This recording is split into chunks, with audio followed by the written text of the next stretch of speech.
face à une politique migratoire belge ou européenne qui génère des laissés pour compte qui en fait n'ont droit à rien. Il faut faire quelque chose.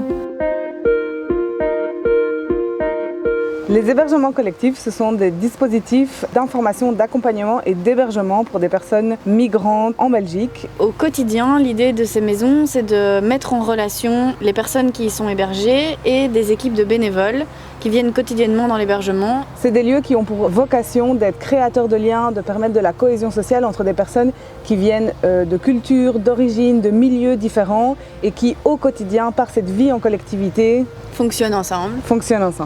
L'idée aussi, c'est d'autonomiser les personnes qui sont hébergées et de les responsabiliser, qu'elles puissent être actrices de leur vie au quotidien. Se lever tous les jours, de cuisiner, de devoir prendre soin du lieu où on vit, de pouvoir se former, prendre des cours de français, d'avoir un semblant de vie quotidienne normale. Ça permet vraiment de se sentir humain avant de se sentir migrant.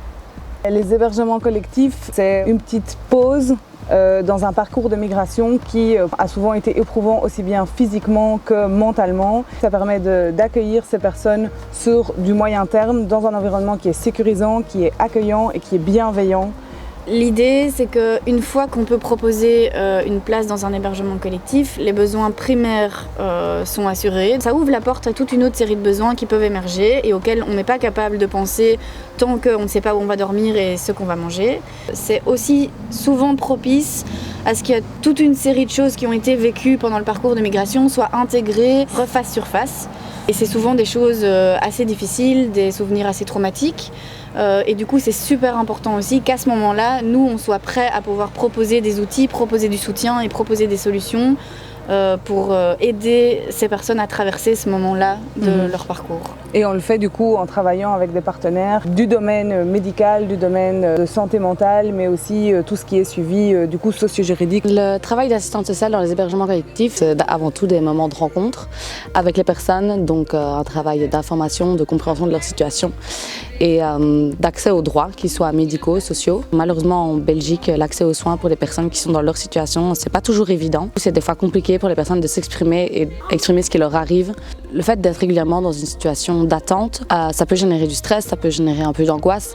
Donc il y a tout le besoin en santé mentale, mais il y a également des besoins qui sont moins visibles, comme le besoin de s'occuper et donc de les inscrire à des activités, de s'assurer qu'ils rencontrent bien d'autres personnes pour pouvoir échanger. On s'est rendu compte très rapidement que l'un des besoins, c'était l'information, notamment au niveau des procédures d'asile, des demandes d'asile, et donc un soutien notamment dans ces procédures-là. Il y a aussi de la préparation au récit, de l'aide pour se préparer à ces entretiens-là, qui peuvent être vraiment des expériences vraiment très très difficiles, où on va devoir parler de sa vie, de son récit.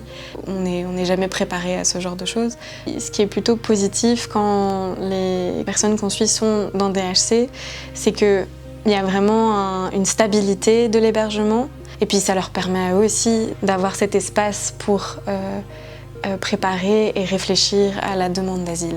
L'idée de sortir de ce rapport asymétrique d'aide, c'est aussi de pouvoir proposer aux personnes qui sont hébergées autre chose comme interlocuteur qu'une administration ou qu'une institution, que ce soit en fait tout simplement des citoyens et des citoyennes belges. Et c'est pour ça que c'est tellement important qu'il y ait des bénévoles impliqués dans le projet. Et on se rend compte avec les retours qu'on a des personnes qui sont parfois maintenant installées en Belgique que c'est vraiment un modèle d'intégration qui fonctionne super bien, parce que dès le début, on a laissé la chance aux hébergés de tisser du lien et de connaître autre chose de la Belgique.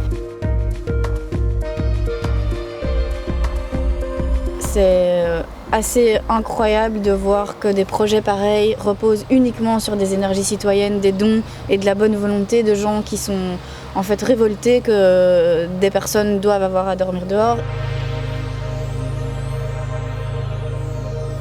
On remet l'humain comme priorité et au centre de tous les rapports, que ce soit des rapports entre citoyens et citoyennes belges qui viennent de plein de milieux différents et qui n'auraient rien d'autre que ça qui les relie, mais aussi avec toutes ces personnes qui ont traversé des choses souvent très compliquées et qui sont plus habituées en fait à ce qu'on les considère juste comme des humains.